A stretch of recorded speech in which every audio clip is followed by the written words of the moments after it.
sheets of corrugated iron nailed together on wooden frames. Hardly worthy shelter, but what millions of South Africans call home. Residents of the Orange Farm informal settlement in Tshwane are fed up with their living conditions and have illegally occupied land in the area. What we are crying for is land. They've been saying our land is available, but where is it? We have nowhere to go except to live in these shacks that burn easily. While 90% of South Africans have access to electricity, this is often basic, and only 1 in 10 people have access to clean water. The country is also short on 1.5 million homes, and that gap widens by 178,000 a year. 600,000 homes are needed in the Gauteng province alone. The biggest issue for us right now is land. That's it. We want land and services, and to get electricity and water so that we can do our things and so that our children can live like all the other people. Since apartheid ended in 1994, about 10% of land owned by whites has been transferred to black owners. That's just 1/3 of the ruling ANC's target.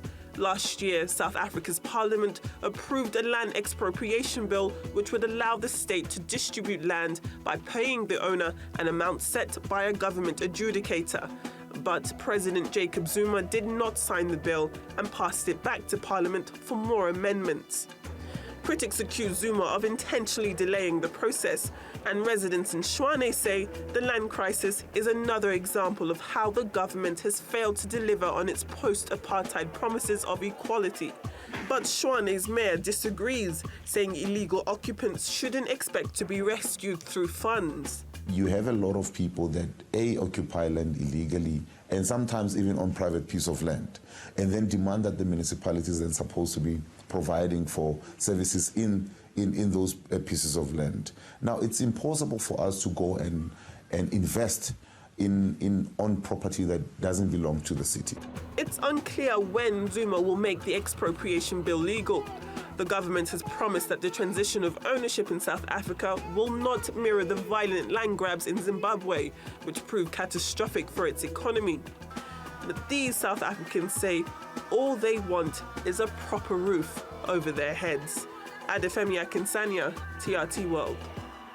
Well, we can go live to Johannesburg now. Ian Cruickshanks is there for us. He is the Chief Economist at the Institute of Race Relations.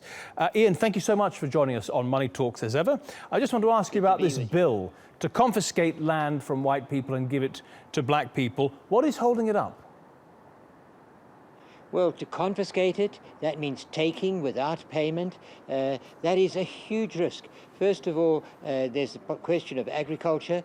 It has been proved in the rest of Africa, experience has shown, that confiscating land from the large, efficient, high capital landowners, those who are produced, who used to be referred to as the breadbasket of Africa, and handing it over to squatter tenants or squatter farming units, very small units, means that a country eventually goes hungry. And I think that this is a big problem. It's an inefficient distribution of land, but of course the problem is really, it's largely political, in that when we got democracy in 1994, there was a promise made by the ANC that everybody would have a house, everybody would have a roof over their head and with all the amenities that went with it, and they would be given land.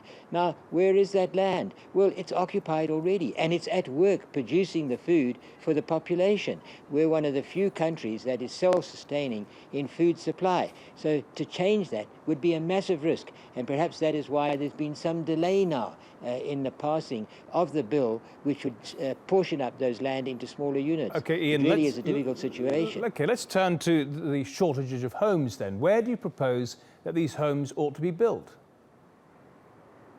Well, clearly they should really be built there shouldn't just be one home on one plot of ground. There should be multi-story units. There should be units which are closer together. But the problem is that the indigent population is not used to this type of housing, and each one demands now, in fact, an individual piece of ground. To say that, yes, it will be provided is fine, but where is that land? It's in the hands of, admittedly, the wealthier set, mostly the white landowners, who have bought it improved it, and given it a decent appearance. But, you know, it comes back, what is the main problem? The main problem is education, another factor that the majority were promised and hasn't come about.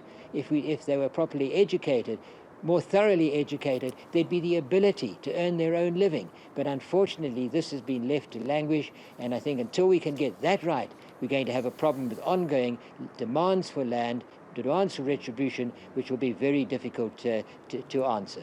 Ian Cruickshanks, thank you very much for your analysis there in Johannesburg.